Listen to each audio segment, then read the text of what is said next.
Surgeon General was up here on the stage a little while ago talking about the challenge of healthcare in America.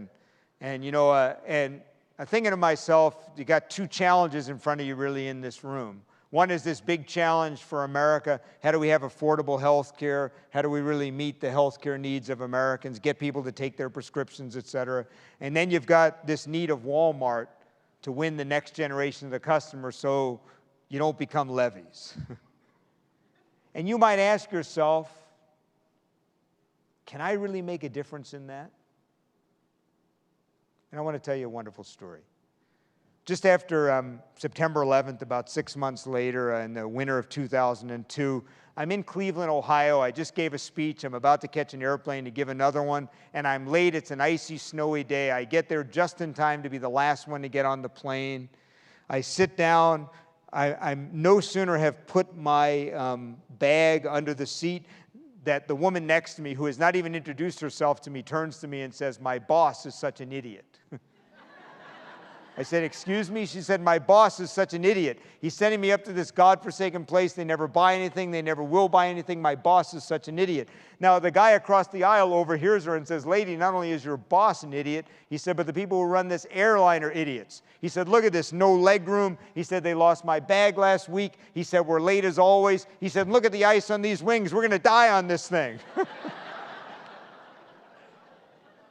I'm literally surrounded by a feast of negativity. It's literally surrounded by negative people. And finally, mercifully, we take off. The ice blows off the wings. We take off, and the feast continues. I don't know about you. Any of you ever had this experience? You come to Walmart on Monday morning. You're ready to be the positive virus, and you got a few people around you who are negative, and suddenly you find you catch it, right? I mean, I'm a pretty positive guy, but about 15 minutes into the flight, I'm calling my boss an idiot, and I work for myself, right?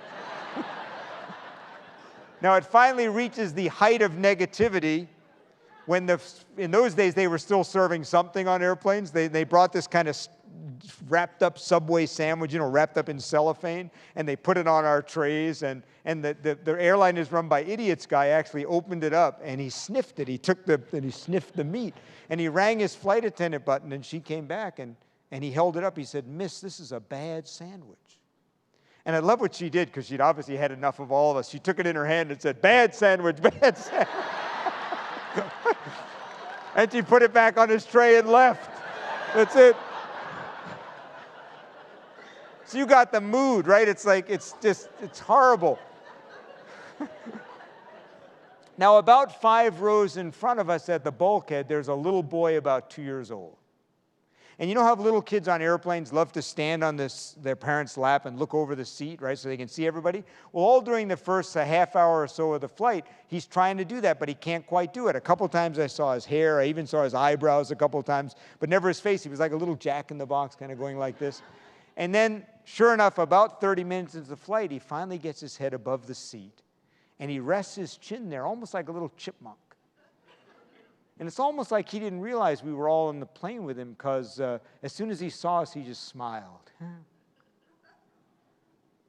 And I'm not exaggerating, within 1 minute, he transformed the 5 rows behind him. The airline is run by idiots. Guy was going like this, trying to get him to smile again.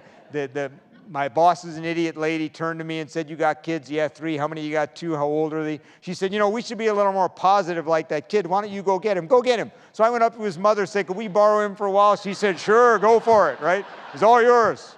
2 years old, it's all yours." I bring him down, he's dancing in the aisles for us, we're all having fun. Now, it was such a simple thing, but a light bulb went off in my head. Most of us only influence about 5 rows around us, if you really think about it. Most of us only influence about 5 rows. But in that 5 rows, we have tremendous influence. Like, how much influence realistically are you going to have on whether Walmart wins the next generation customer or becomes levies? And on the one hand, I could say almost none at all. And then I could remind you that whether Walmart does that or not, all depends, is only one thing. Aggregately, what every one of you and the thousands of people that work at Walmart do in your 5 rows. Nothing more. If you step up in your 5 rows, and you step up in your 5 rows, and you step up in your 5 rows, and you step up in your 5 rows, Walmart wins the next generation. What about bullying in schools? I love what that kid Travis said when they interviewed him on national television. He said, I don't think we stopped bullying that day. He said, but if even a small percentage of us would just step up and do what we can, we could stop most of it. What he really was saying was, if just a few kids like us stepped up in their school and stepped up in their school, in their 5 rows and in their 5 rows and in their 5 rows, maybe bullying could stop. Think about even the biggest problems we face, like global warming. And I want to take hats off to Walmart. You have taken a leadership role in doing something about greening business, and I want to add my admiration for that. But think about this for a minute. How are we going to stop global warming? I'll tell you how. 5 rows at a time. The car you drive, the decisions you make, what you recycle and you don't recycle, 5 rows at a time. And think about healthcare in America.